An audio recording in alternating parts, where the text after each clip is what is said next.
Ambassador Kethra stood before the Dominion Council with confidence in her posture and certainty in her voice.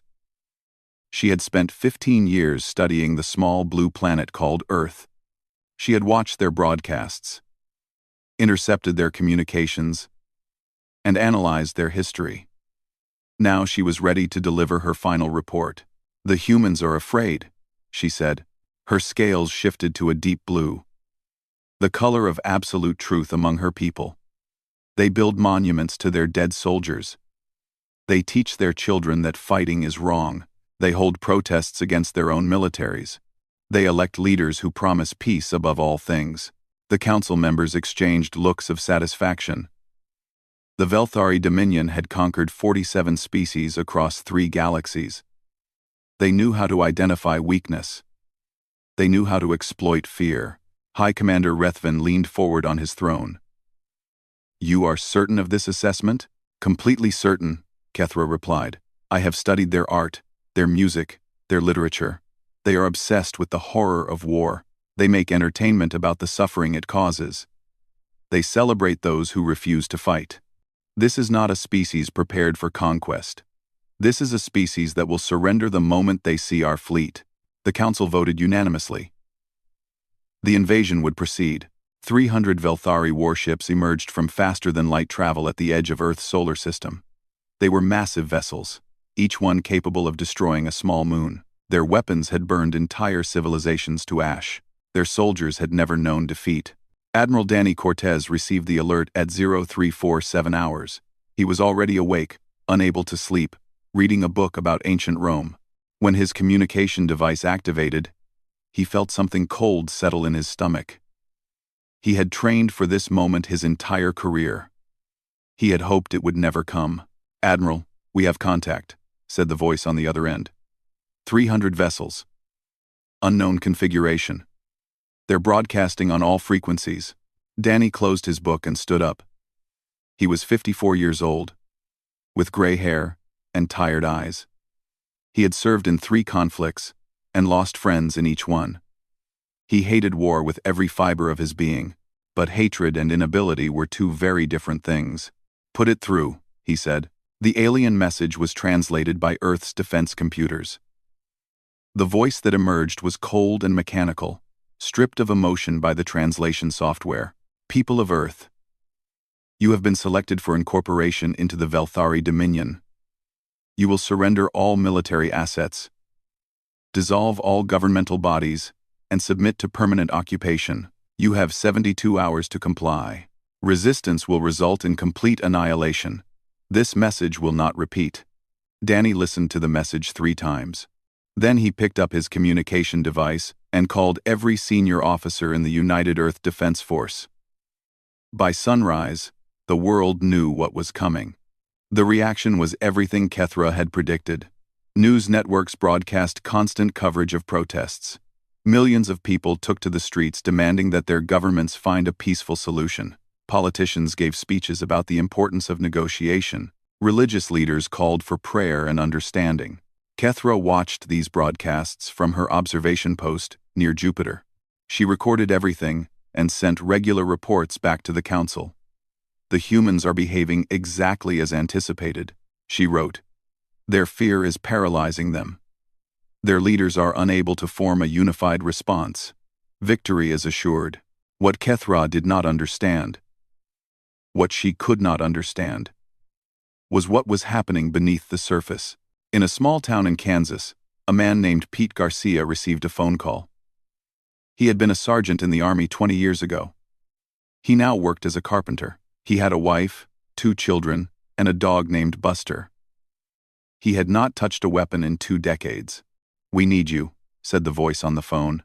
Pete looked at his family eating breakfast at the kitchen table. His daughter was telling a joke.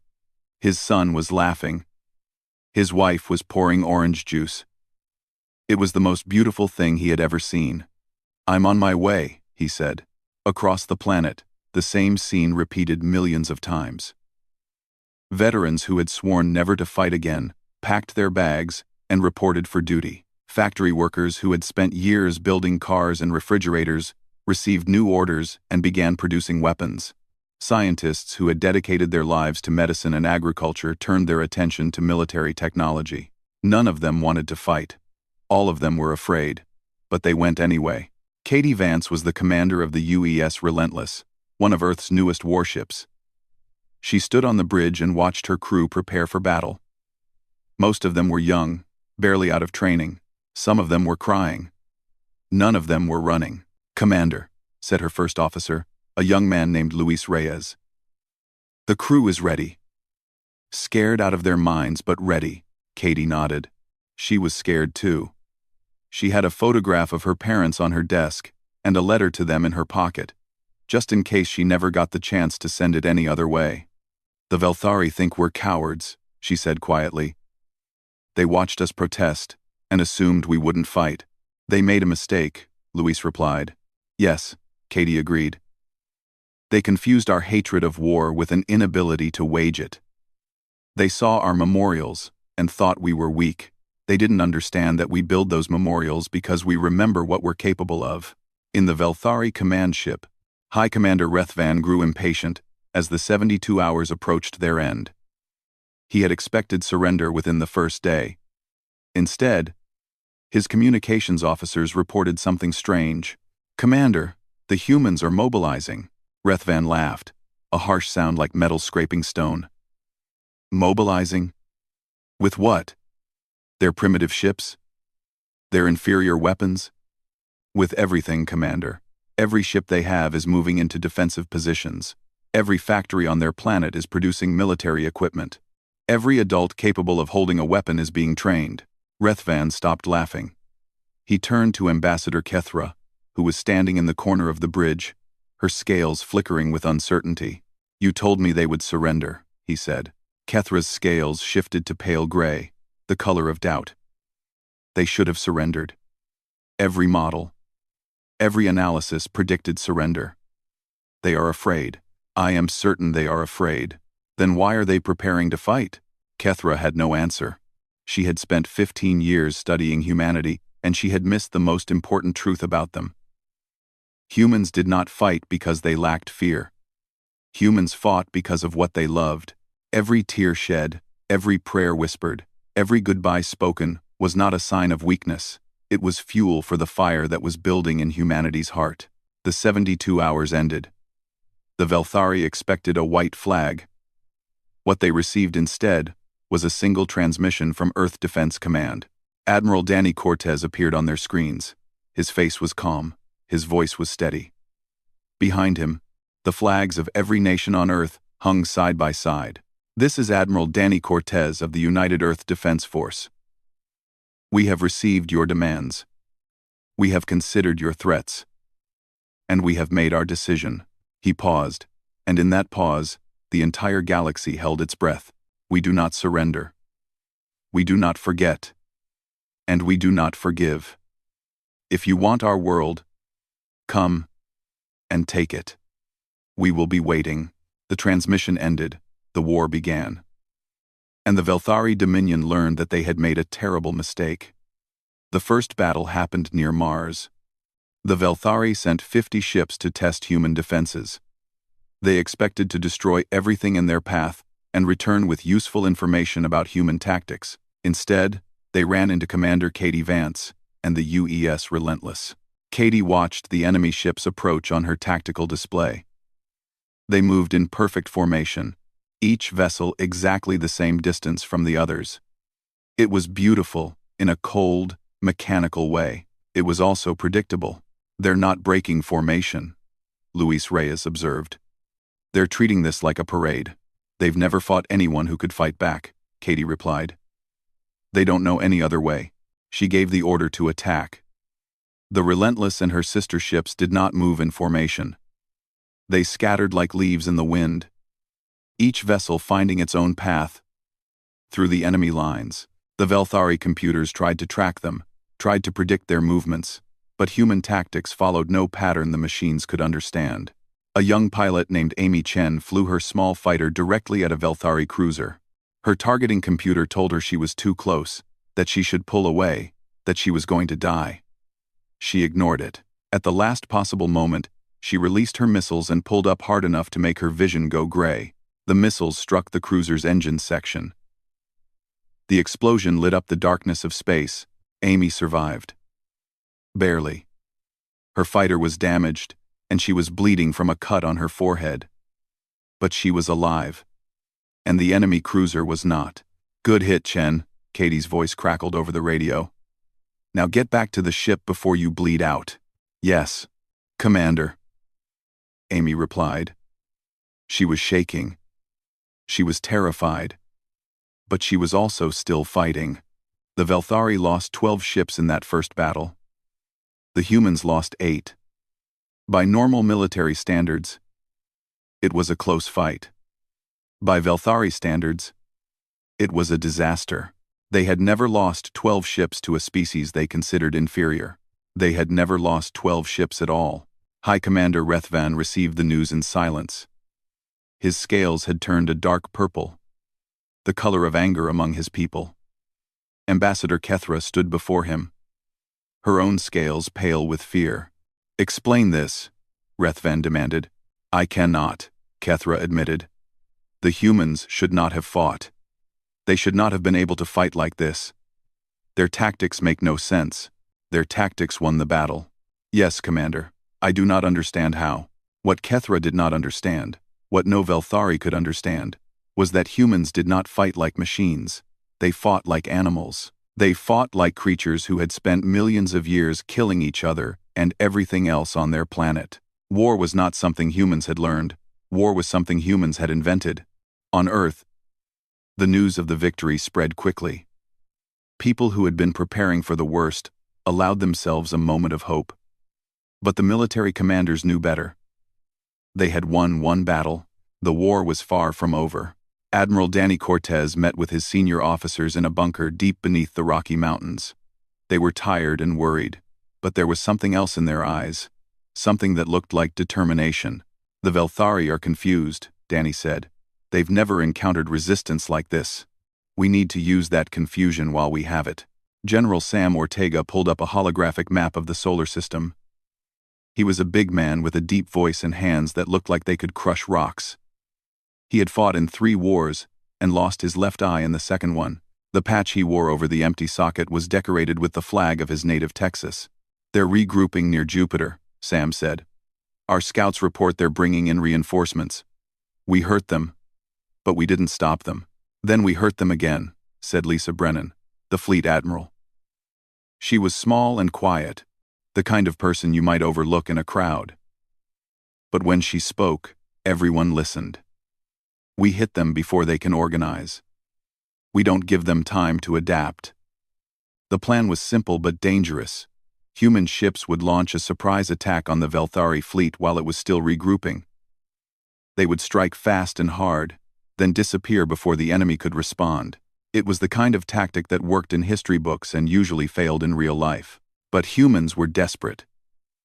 And desperate people do desperate things. Lieutenant Ben Hawkins was a gunner on the UES Defiant.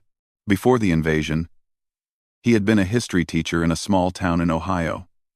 He had spent his days teaching teenagers about ancient battles, and his evenings grading papers while his wife, Maria, made dinner. Now he spent his days loading weapons and his nights trying not to think about whether he would ever see Maria again. "You know what's funny?" he said to his crewmate, a young woman named Rosa Santos. "The Velthari think we're afraid of war." Rosa laughed, but there was no humor in it. "Aren't we? Of course we are. That's not the point. The point is that we've been afraid of war for our entire history, and it never stopped us from fighting. We fought through fear. We fought despite fear. Sometimes we fought because of fear." He paused, checking the ammunition count on his console. "The Velthari don't understand that.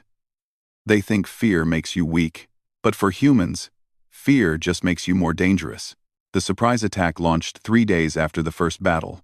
140 human ships jumped to the coordinates near Jupiter, where the Velthari fleet was gathering. They arrived in the middle of the night, Earth time, though of course there was no night in space. The Velthari were not ready. Their ships were scattered, many of them undergoing repairs from the first battle. Their commanders were in the middle of a meeting, arguing about what to do next. When the human fleet appeared on their sensors, they had less than 2 minutes to respond. 2 minutes was not enough. Katie Vance led the attack herself, pushing the Relentless to speeds that should have torn the ship apart. Her crew held on as the vessel shook and groaned, trusting their commander to know what she was doing. Behind her, the rest of the human fleet followed, each ship finding its own path through the chaos. Ben Hawkins fired his weapons until the barrels glowed red. Rosa Santos fed him ammunition until her arms ached. All around them, space was filled with explosions and debris, and the silent screams of dying ships. The battle lasted 47 minutes. When it was over, the Velthari had lost 63 vessels. The humans had lost 31. It was the worst defeat in Velthari history. High Commander Rethvan stood on his bridge and watched the survivors of his fleet limp back to their positions. His scales had turned black, the color of despair. He had been a commander for 50 years. He had conquered 17 species. And now he was losing to a planet of creatures who built monuments to their own dead. "They are not afraid," he said quietly. Ambassador Kethra stood beside him, her own scales flickering through a dozen colors as she tried to process what she was seeing. "No," she agreed. "They are not afraid. Or rather, they are afraid. But it does not stop them. I do not understand this. Fear is supposed to stop you. That is what fear is for." Rethvan turned to look at her. "Then perhaps we have never truly understood fear. Perhaps we have never faced an enemy who could teach us what it means." On Earth, the celebrations were short, and the preparations were long. The humans knew they had won 2 battles. But the war was not over. The Velthari had more ships, more soldiers, more resources. They would adapt. They would learn. They would come back stronger. But so would humanity. That was the thing the Velthari still did not understand. Humans did not give up. Humans did not surrender. Humans kept fighting until there was nothing left to fight for, and then they kept fighting anyway, because that was what it meant to be human. That was what it had always meant. The Velthari changed their strategy after the second defeat. High Commander Rethvan had learned something important about humans. They were not weak. They were not cowards. They were something far more dangerous. They were survivors. He called for reinforcements. 200 more warships arrived from Velthari space, bringing the total fleet to nearly 400 vessels. This time, there would be no mistakes. This time, the humans would learn what it meant to face the full power of the Dominion. Admiral Danny Cortez watched the enemy fleet grow on his tactical displays. Each new ship that arrived was another weight on his shoulders. Earth had fewer than 200 warships remaining. They were outnumbered 2 to 1, and the gap was growing every day. "They're going to push straight for Earth," General Sam Ortega said during their daily briefing. "No more testing, no more probing. They're going to throw everything they have at us." "Can we stop them?" asked Lisa Brennan. Danny was quiet for a long moment. He had been in the military for 30 years. He had faced impossible odds before. But never like this. Never against an enemy with unlimited resources and no understanding of mercy. "I don't know," he admitted. "But we're going to try." The human fleet gathered in orbit around Earth. Every ship, every fighter, every weapon they had was positioned in a massive defensive formation. On the ground, millions of soldiers waited with their weapons ready. In cities around the world, civilians prepared for the worst. Shelters were stocked with food and water. Families said goodbye to each other, not knowing if they would ever meet again. Katie Vance stood on the bridge of the Relentless and looked at the blue planet below her. She had grown up in a small town in Colorado, surrounded by mountains and forests. She remembered playing in the snow as a child, building snowmen with her father. She remembered the smell of her mother's cooking on Sunday mornings. She remembered all the small, ordinary moments that made up a life. That was what she was fighting for. Not glory, not victory, just the chance for other children to build snowmen and eat breakfast with their families. "Commander," Luis Reyes said softly. "The enemy fleet is moving." Katie turned back to her displays. 400 Velthari warships were advancing toward Earth in a massive formation. They moved slowly, deliberately, like a wave that knew it could not be stopped. All ships. This is Commander Vance, she said into her communication device. This is it. Everything we've trained for, everything we've fought for, comes down to this moment. I won't lie to you, the odds are against us. Many of us will not survive this day. But I promise you this, we will make them remember us. We will make them regret ever coming to our system. And if we fall, we will fall fighting. She paused, her voice catching in her throat. Good luck to all of you. And thank you for everything. The battle began at 1,400 hours Earth time. The Velthari advanced in their perfect formations, their weapons firing in coordinated volleys. The human fleet scattered and regrouped, refusing to stand still long enough to be targeted. Ryan Delgado led a squadron of fighters against the enemy's left flank. He was 42 years old, a former commercial pilot who had never fired a weapon in anger before the invasion. Now he was one of the most skilled combat pilots in the fleet, with 11 confirmed kills to his name. Stay tight, everyone, he called to his squadron. Remember your training. Watch each other's backs. They dove into the enemy formation like wolves among sheep. Their small fighters were faster and more agile than the Velthari vessels, slipping through gaps in the enemy defenses and striking at vulnerable points. 3 of Ryan's pilots died in the first 5 minutes. He did not have time to mourn them. He could only keep fighting and hope their sacrifice meant something. On the UES Defiant, Ben Hawkins fired his weapons until his hands were blistered and bleeding. The ship shook around him as enemy fire struck their hull. Alarms screamed. Smoke filled the corridors. Somewhere below him, he could hear people screaming. We've lost engines 2 and 4, Rosa Santos reported. Her face was covered in soot, and there was a deep cut on her arm. We're losing power across all systems. Keep firing, Ben replied. As long as we have one gun working, we keep firing. The Defiant took 3 more direct hits.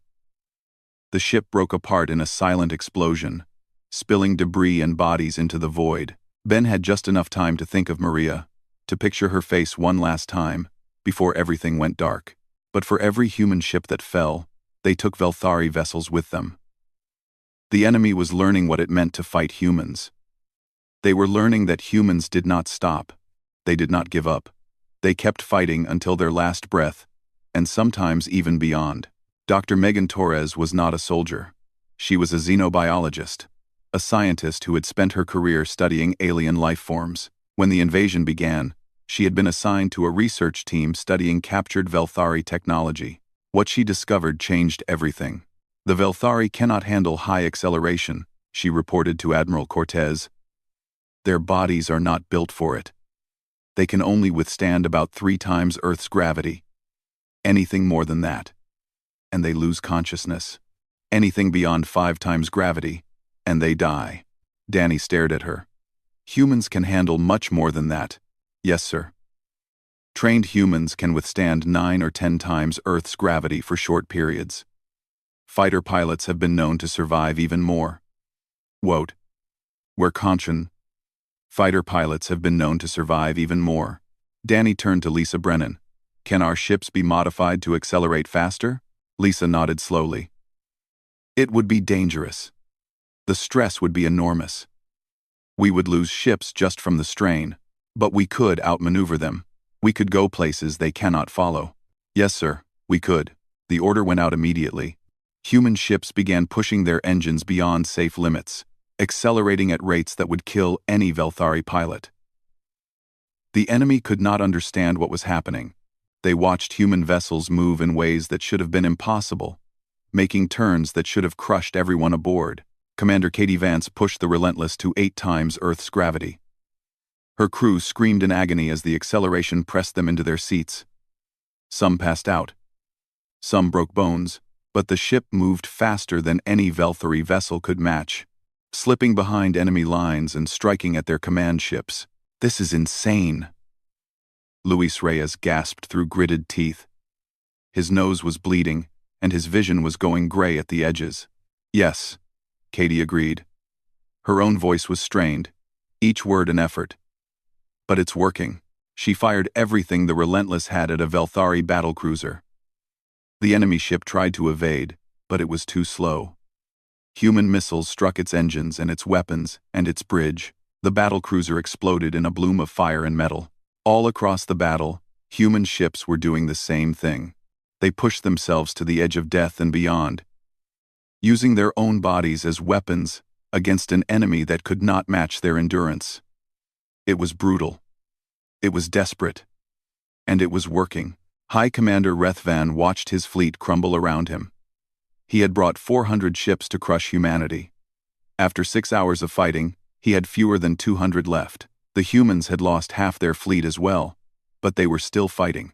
They showed no signs of surrender. They showed no signs of fear. "How is this possible?" he whispered.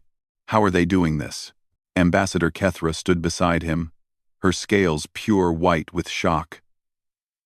"They are killing themselves to kill us. They are destroying their own bodies to gain an advantage. I have never seen anything like this." "No one has," Rethvan replied. "No one in the history of the galaxy has ever faced an enemy like this."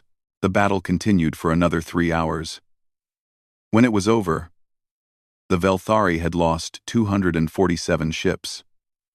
The humans had lost 93. It was a victory, but it did not feel like one. Too many had died. Too much had been lost. Katie Vance sat on the bridge of the Relentless, too exhausted to move. Luis was unconscious beside her, his face pale and his breathing shallow.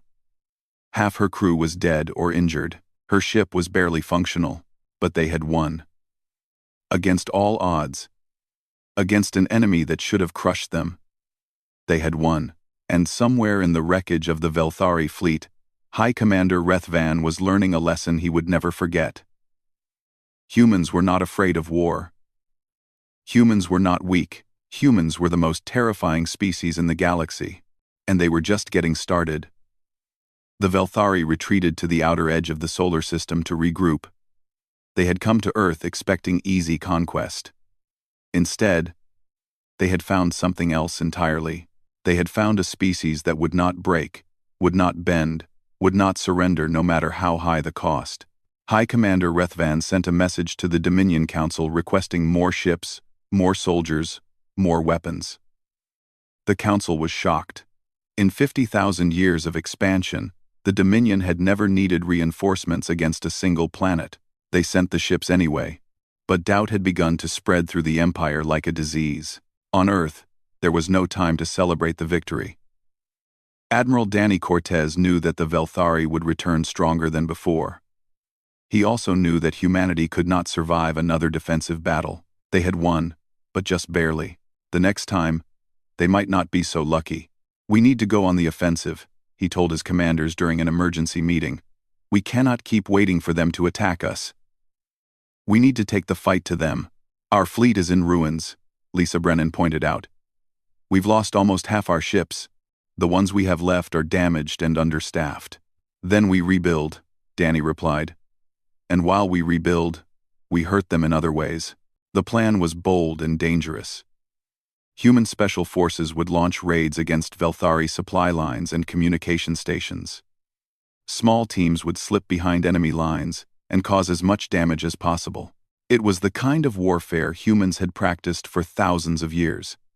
It was the kind of warfare the Velthari had never encountered. Colonel Jake Morrison led the first raid. He was 50 years old, a career soldier who had spent his life training for a war he hoped would never come. Now that it had come, he was ready. His team consisted of 30 soldiers, each one handpicked for their skills and their courage. They boarded a small transport ship that had been modified to avoid enemy detection and slipped through the Velthari lines under cover of darkness. Their target was a supply station near Saturn, where the enemy stored fuel and ammunition for their fleet. If they could destroy it, the Velthari would be crippled for weeks. "Remember," Jake told his team as they approached the station, "we're not here to fight. We're here to destroy. Plant your charges, get out, and don't look back. Anyone who falls behind gets left behind. Understood?" His soldiers nodded. They understood. This was not a battle. This was a message. A message that said, "You are not safe anywhere. You cannot hide from us. We will find you, and we will make you pay." The raid was a complete success. Jake's team planted explosive charges throughout the station and detonated them from a safe distance.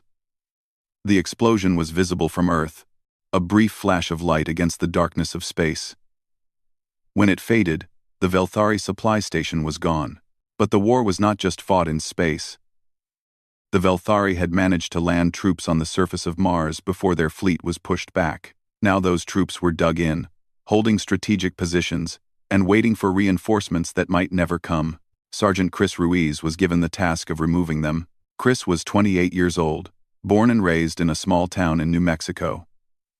He had joined the military because he wanted to see the world. He had never expected to see Mars. He had certainly never expected to fight a war there.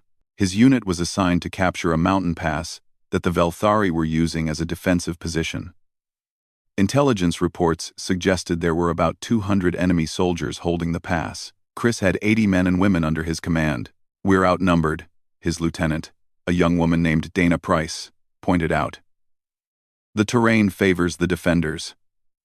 "This is going to be ugly." "Yes," Chris agreed. "But we don't have a choice. That pass controls the only route to their main base. If we don't take it, we can't win." They attacked at dawn, using the rising sun to blind the enemy sensors. The first assault was brutal. 20 of Chris's soldiers died in the first hour, cut down by enemy fire as they tried to advance up the rocky slope. But they kept pushing. They kept fighting. They did not stop. The battle lasted 6 days. 6 days of constant fighting, constant death, constant fear. Chris ran out of ammunition on day 2 and had to scavenge weapons from fallen soldiers. Both human and Velthari. He was shot twice, once in the shoulder and once in the leg. He kept fighting anyway. On day 4, Dana Price died, saving Chris's life. An enemy soldier had gotten behind their lines and was about to shoot Chris in the back. Dana threw herself in front of the blast. She died in Chris's arms, her last words a request to tell her mother she loved her. Chris buried her with his own hands, digging a grave in the red Martian soil. Then he picked up his weapon and went back to the fight. On day 6, reinforcements finally arrived. When they reached the pass, they found Chris standing alone among the bodies of 300 enemy soldiers. His uniform was torn and bloody.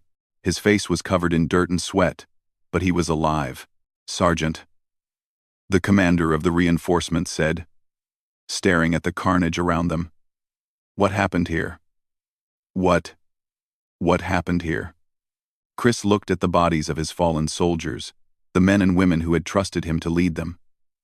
He thought of Dana Price and her final request. He thought of all the things he had lost and all the things he was still fighting for. "We held the pass," he said simply. That's what happened. The news of the victory spread quickly. Across the solar system, human forces were winning, battle after battle. The Velthari, who had never faced an enemy that could match their strength, were being pushed back on every front. Fleet Admiral Lisa Brennan coordinated a massive offensive that cut the enemy supply lines and trapped their fleet in the outer solar system.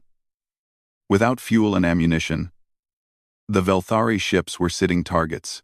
Human vessels picked them off one by one, showing no mercy. "Surrender," Lisa broadcast to the enemy fleet.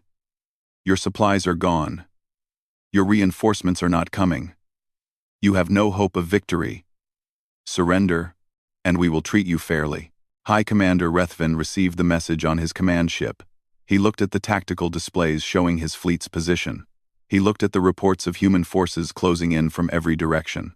He looked at the faces of his officers, waiting for him to make a decision.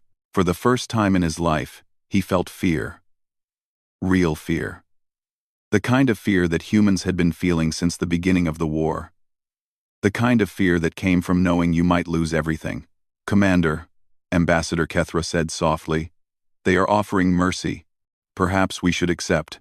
Rethven shook his head. "The Council would never forgive me. Surrender is not our way." "Then what do we do?" Rethven was silent for a long moment. Then he straightened his spine and lifted his chin. "We fight," he said. "We fight until we cannot fight anymore." It is what they would do. He gave the order to attack. His remaining ships surged forward, making one last desperate attempt to break through human lines. It was suicide, and everyone knew it. But it was also brave. It was the kind of bravery humans had shown throughout the war. The final battle was short and brutal. Human ships surrounded the Velthari fleet and tore it apart. Rethvan's command ship was one of the last to fall, its hull punctured by a dozen missiles before it finally exploded in a ball of fire. When the smoke cleared, the Velthari invasion force was gone. Every ship, every soldier, every weapon they had brought to Earth's solar system had been destroyed or captured. The war was over, but for Chris Ruiz, standing on a mountain on Mars with the bodies of his friends around him, it did not feel like a victory. It felt like survival. Nothing more, nothing less. And somewhere in the darkness of space, the Velthari Dominion was learning a lesson they would never forget. They had come to Earth looking for an easy conquest. They had found something else entirely. They had found humanity, and humanity had shown them what war really meant. 3 months after the final battle, Ambassador Kethra sat in a small room on Earth and waited. She was the only surviving member of the Velthari leadership. High Commander Rethvan had died with his fleet. The rest of the command staff had been killed in the fighting. Only Kethra remained, a prisoner of war waiting to learn her fate. She had expected to be executed. That was what the Dominion did with captured enemy leaders. It was clean and efficient. It sent a message to others who might consider resistance. She had made peace with death weeks ago, but the humans had not killed her. Instead, they had treated her wounds, given her food and water, and placed her in a comfortable room with books and entertainment. They had asked her questions about the Dominion, questions she had answered honestly because she saw no point in lying anymore. And then they had left her alone. She did not understand these creatures.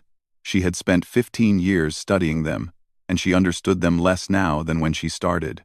The door opened and Admiral Danny Cortez walked in. He looked older than he had in the broadcasts she had watched during the war. His face was lined with exhaustion, and his eyes held a sadness that seemed to reach down to his bones. He had won the war, but it had cost him something she could not name. "Ambassador," he said, sitting down across from her. "Thank you for agreeing to see me."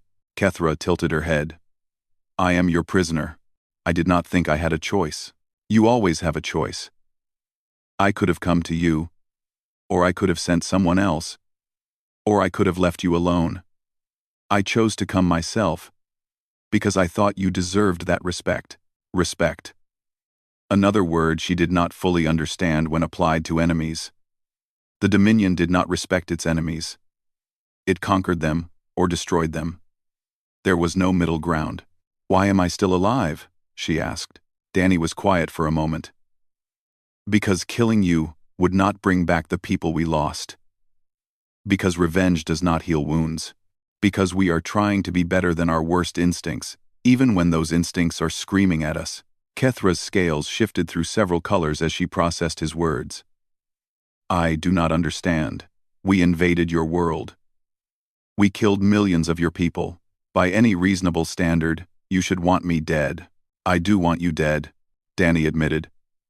"Part of me, anyway. The part that saw my friends die. The part that watched cities burn. The part that held the hands of dying soldiers and told them everything would be okay when we both knew it was a lie." He paused, his voice thick with emotion. "But I am more than that part. And so is humanity." He stood up and walked to the window. Outside, Kethra could see a garden filled with flowers and trees. It was beautiful and peaceful. A strange contrast to the war that had raged just months before. "I want to show you something," Danny said. "Will you come with me?" Kethra hesitated, then nodded. She had nothing to lose. And she was curious, despite herself, about what this strange species wanted to teach her. They walked through the garden and into a larger park beyond. It was filled with stone monuments and metal plaques, each one bearing names and dates. Some of the monuments were old, weathered by centuries of wind and rain. Others were new, their surfaces still smooth and shiny. "This is a memorial," Danny explained. "A place where we remember the people who died in our wars." Kethra looked at the endless rows of names. There were thousands of them. Tens of thousands. More than she could count. "You built all this for your dead?" "For our dead. For future generations who need to remember what we sacrificed. For ourselves, so we never forget the cost of violence." "But you keep fighting," Kethra said, confused. "If you hate war so much, why do you keep fighting?" Danny stopped walking and turned to face her. His eyes were filled with something she had never seen in a Velthari. It was pain. Yes. But also hope. It was grief. But also love. It was the weight of history and the promise of the future, all mixed together in a single look. "You asked me once why we are so good at war," he said. "This is your answer." He gestured at the monuments around them. "Every generation of humans hopes they will be the last to fight. They train and prepare and sacrifice, all so their children will not have to. They build these memorials to remind themselves of what they have lost and what they are fighting to protect. And when the next war comes, they fight with everything they have, because they know the cost of failure." Kethra stared at him. "You do not fight because you want to. You fight because you must." "Yes. And because we understand what happens if we lose. Not just to us, but to everyone who comes after us. We fight for the future, for the people who are not yet born, for the chance that someday, somehow, our children will live in a universe where they never have to pick up a weapon." He turned and began walking again, leading her deeper into the memorial park. "You thought our fear meant weakness. You thought our hatred of war meant we would not fight. You were wrong. Our fear makes us cautious. Our hatred makes us determined. And our love for our families and our homes and our future, makes us unstoppable." They stopped at a new monument, still under construction. Workers were carving names into the stone, the names of everyone who had died in the war against the Dominion. There were many names. "Too many. We will remember them," Danny said softly. "Every single one. And when the next enemy comes, we will tell them about this monument. We will tell them how many of our people died defending our world. And we will warn them that if they attack us, they will add their own names to the list of civilizations that underestimated humanity." Kethra was silent for a long time. She looked at the monument, at the names being carved into the stone, at the workers moving with careful reverence as they honored the dead. "I understand now," she said finally. "We thought you feared war. But you do not fear war. You mourn it. You study it. You remember it. And you have mastered it. Precisely because you understand its horror better than any species in the galaxy." Danny nodded. "That is the truth of humanity. We are not warriors by nature. We are survivors. We are protectors. We are the ones who stand between the darkness and the light, no matter the cost." He offered her his hand, a gesture of peace that she did not fully understand but accepted anyway. "The war is over, Ambassador. The Dominion has surrendered. We could punish your people for what they did. We could destroy your worlds and exterminate your species. But we will not. Why? Because that is not who we want to be. Because we believe in redemption. Because we hope that someday, your people and ours can build something better together." He smiled. A tired and sad smile that held just a trace of genuine warmth. "And because we have enough names on these monuments already." Kethra looked at the human standing before her. He was smaller than any Velthari, weaker in body, shorter in lifespan. And yet he had defeated the greatest military power in the galaxy, not through superior technology or greater numbers, but through something else. Something she was only beginning to understand. "I will tell my people what I have learned here," she said. "I will tell them about your monuments and your memories. I will tell them about the species that mourned its dead and fought anyway. And I will warn them never to threaten humanity again." Danny nodded. That would be wise. They stood together in the memorial park, two former enemies looking at the names of the fallen. The sun was setting, painting the sky in shades of orange and red. It was beautiful and peaceful. A reminder that even after the worst horrors, life went on. And somewhere in the galaxy, the word spread. Humanity was not to be touched. Humanity was not to be threatened. Humanity was not an easy target for conquest, because humanity had shown the universe something it had never seen before. They had shown that fear was not weakness. They had shown that hatred of war did not mean inability to wage it. They had shown that love and grief and hope could be weapons more powerful than any technology. They had shown them wrong, and the universe would never forget.